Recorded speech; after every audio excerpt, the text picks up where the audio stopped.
Rainbow మానవ సేవా సంస్థ కుటుంబ సభ్యులందరికీ నమస్తే అండి.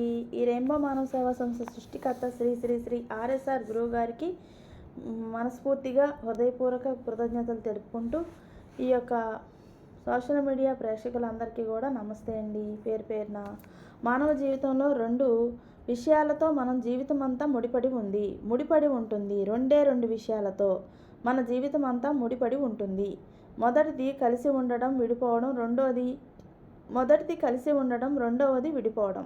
మన కణాల యొక్క సముదాయము కలిసి ఉంటే జీవితము, కలిసి ఉన్న కణాలన్నీ విడిపోతే జీవితం ఎండింగ్. మనం ఉండాలి అంటే కలిసి ఉండాలి, మనం లేము అంటే విడిపోవాలి. మన కణాలన్నీ కూడా విడిపోతాయి, పట్టు సడిలిపోతుంది. ఒక కణానికి మరొక కణానికి ఉన్నటువంటి అనుసంధానం కట్ అయిపోతుంది. బ్లడ్ సర్క్యులేషన్ ఆగిపోతుంది. ఒళ్ళు చల్లబడిపోతుంది. రక్త ప్రసరణ సజావుగా జరుగుతుంది. చైతన్యవంతంగా ఆయుష్ కలిగి ఉంటావు. రెండు విషయాలు. సరే, కలుపుకోవడం కష్టమా, విడిపోవడం కష్టమా? లేదా నిర్మించుకోవడం కష్టమా, కూలగొట్టుకోవడం కష్టమా? ఒక నిర్మాణాన్ని నిర్మించాలి అంటే కష్టమా, ఆ నిర్మాణాన్ని కూలతోయాలి అంటే కష్టమా? చాలా అవసరమైన విషయం. నిర్మాణం చేసుకోవడం. మన శరీరంలో కణాలన్నీ కూడా ఏకీకృతం అయి ఉండడం చాలా చాలా చాలా కష్టం. ఒక జీవితాన్ని, ఒక బాంధవ్యాన్ని, ఒక ఆత్మీయతను, ఒక అభివృద్ధిని ఏర్పరచుకోవాలంటే అది చాలా శ్రమతో కూడి ఉంటుంది. బ్రిక్ టు బ్రిక్, ఇటుక వెంట ఇటుక కట్టుకుంటూ పోవాలి. గత కాలంలో ఇంతకు ముందు తరాల్లో నిర్మాణాలు కూలగొట్టాలంటే కష్టం. రకరకాల ఉపకరణాలతో, సుత్తులు గట్రా వాటితో కష్టపడి కొట్టేవారు. ఇప్పుడు నిర్మాణాలు కూలగొట్టాలంటే చాలా తేలిక. మనకు తెలుసు, ఒక క్రేనో వచ్చి ఇటుక దెబ్బ, అటొక దెబ్బ, 4 దెబ్బలు అదిలించింది అంటే పడిపోతుంది. ఇంతకు ముందు రోజుల్లో కాపురాలు కూలిపోవాలంటే, ఒక వ్యక్తి యొక్క నిర్మాణము నిర్వీర్యం అవ్వాలంటే ఉత్తరాల వ్యవస్థ, ఆకాశరామన్న ఉత్తరాల వ్యవస్థ లేదంటే కష్టపడి ఆ ఊరికి ఈ ఊరికి ప్రయాణం చేయాల్సి వచ్చేది, ఆలస్యం అయ్యేది కూలిపోవాలంటే. కానీ ఈ రోజున ఒక ఫోన్ చాలు. ఒక వంటగదిలో ఉన్న, హాల్లోనో ఉన్న, బెడ్రూమ్లో ఉన్న, వసారాలో ఉన్న, డాబా పైన ఉన్న, బయట రోడ్డు పైన ఉన్న, మరీ టూ మచ్ ఏంటంటే అవకాశం కుదరదు కాబట్టి బాత్రూంలో ఉన్న కూలగొట్టుకోవడానికి ఒక నిర్మాణం, నిర్వీర్యం అవ్వడానికి కుటుంబ వ్యవస్థ, ఒక బంధము కట్ ఆఫ్ అవడానికి అది వేగవంతమైన నెట్వర్క్లు మన దగ్గర ఉన్నాయి. మరీ ఎక్కువగా వీడియోలు, ఆడియోలు, అనేక రుజువులు కూడా మన దగ్గర ఉంటాయి. కార్యారంభానికి లేదా నిర్మాణానికి చాలా కష్టపడాలి. కార్యాంతానికి లేదా నిర్వీర్యం అవడానికి చాలా తేలిక అయినటువంటి సున్నితమైన విషయము. ఈరోజు మనకి రెండే విషయాలతో ముడిపడి, లాభ నష్టాలతో కంపారిజేషన్, అవగాహన, లోపల యొక్క బలహీనత అర్థం చేసుకున్నటువంటి తొందరపాటు. ఓ టాపీ మేస్త్రికి ఇసుక, సున్నము, సిమెంటు, నీరు సమపాలలో కలుపుకొని దానితో ఒక టాపీతో ఒక్కొక్క ఇటుకకు రుద్దుకుంటూ చేస్తూ ఉంటే బాధేంటో చేసే ఆయనకు తెలుసు. క్రేన్ ఎక్కినటువంటి కొక్కిలేన్ లేదా మీద ఎక్కించినటువంటి క్రేన్ ఏమి తెలుసు. ఇక ఇటుక కట్టిన బాధ తెలియదు. అజ్ఞానంతో ఈ రోజున ఈ మానవ జీవన ప్రయాణంలో అజ్ఞానంతో చాలా పొరపాట్లు చేసుకుంటున్నాం. అజ్ఞానాన్ని దాటిన జ్ఞానం. అజ్ఞానంతో చేసుకున్నటువంటి ప్రతి పని వలన నిష్ప్రయోజనం. ఎన్ని నిర్మాణాలు తెలిసి మన శరీరంలో నిర్మాణాన్ని ఎన్నిటికి కూలగొట్టుకుంటామో మనకు అర్థం కాదు. అవగాహన వచ్చే లోపల పరిస్థితులు చేజారిపోతాయి. ఎలా ఉంది మన నిర్మాణ స్థితి, మన జీవన స్థితి? ఈ రెండు విషయాలలో మన పైన ప్రభావం చూపిస్తూ ఉన్నవి. కలుపుకోవడమా, విడిపోవడమా? కణాల యొక్క మమేకత్వమా, కణాలు విడిపోవడమా? కొన్ని విషయాలలో మెడిసిన్ వాడుతూ ఉంటాము శరీరానికి, అది కణాలను కలపదు, కణాలను విడదీస్తుంది. మృత కణాలు, జీవ కణాలు కలిసి ఉన్న దగ్గర పనిచేసి మృతమైన వాటిని తొలగించడానికి బదులు జీవ కణాలను కూడా బయటకు నెట్టేస్తుంది. ఆ గ్రూపింగ్ మీన్స్ కలిసి ఏకీకృతమై ఉన్నటువంటి సమూహాన్ని విడదీస్తుంది.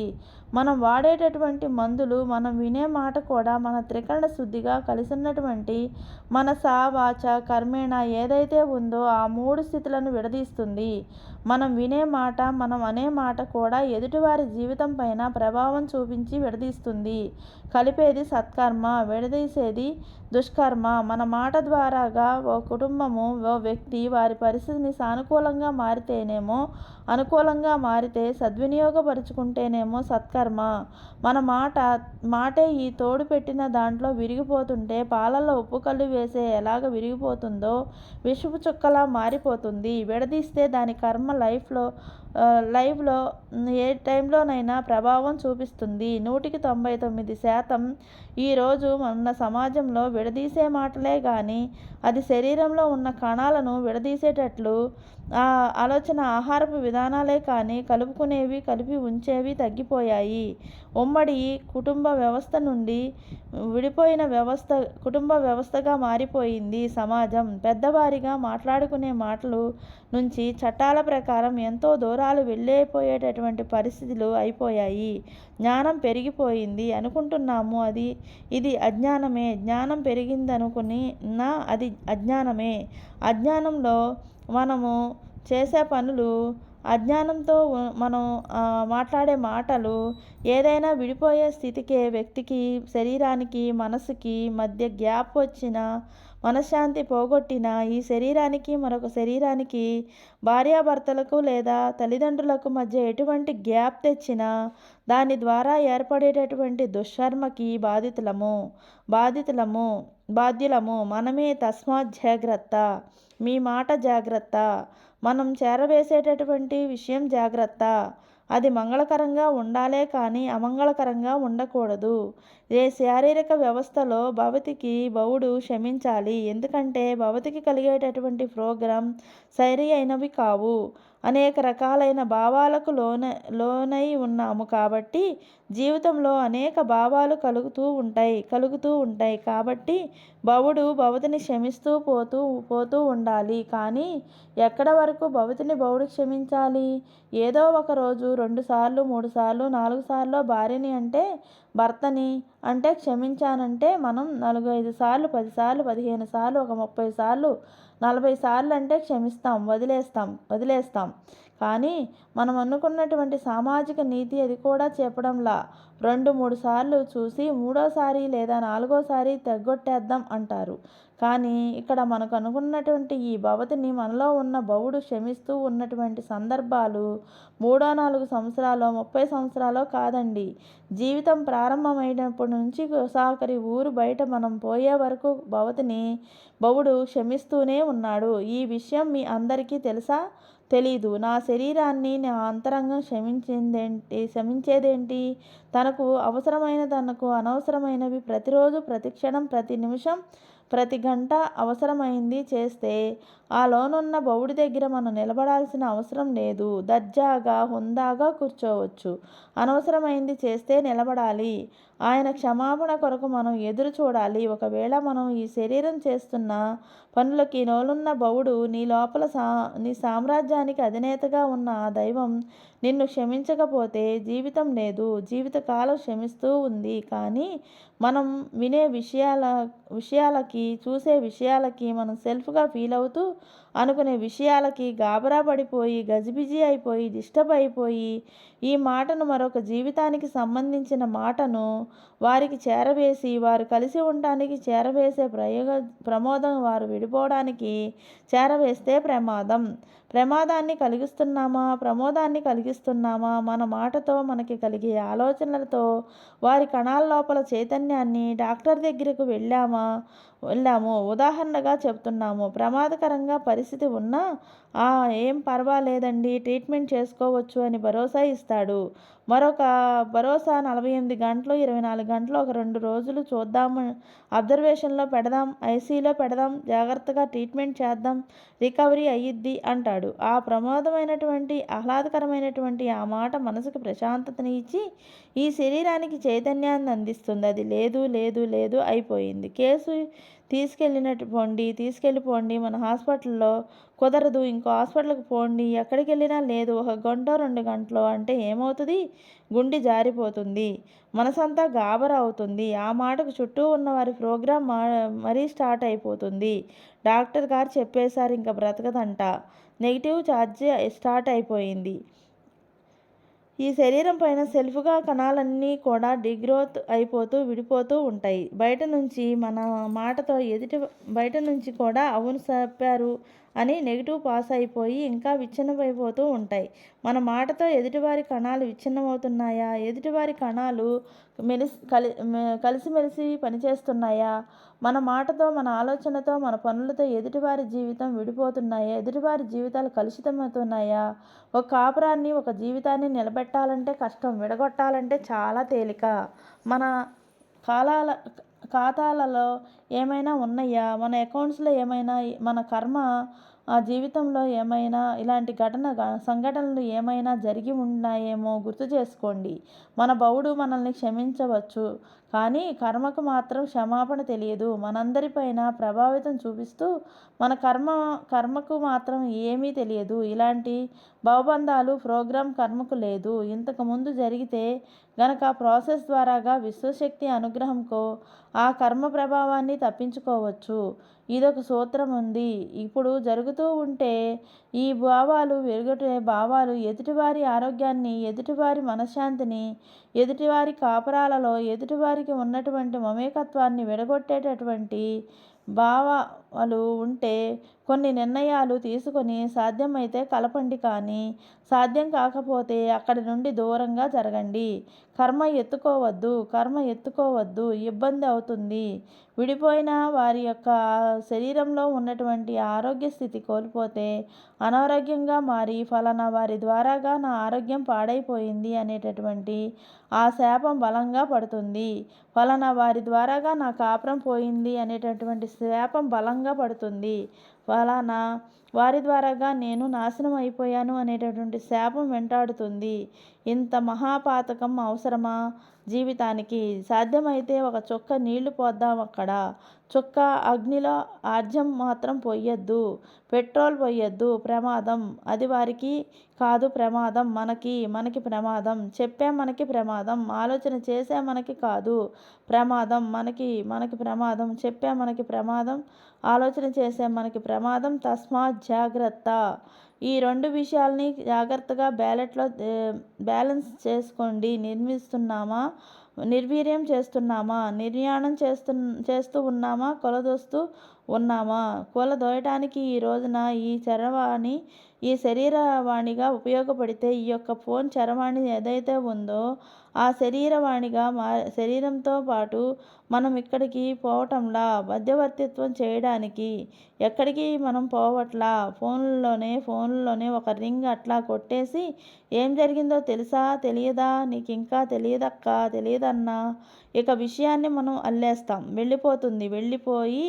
వెళ్ళిపోయి ఎక్కడికో వెళ్ళిపోతుంది. దేని మీద ఒక చిన్న ఉపమానం చెప్పి అర్థం అవటం కోసం చిన్న కథ ఒకటి చెప్పి క్లోజ్ చేస్తాను.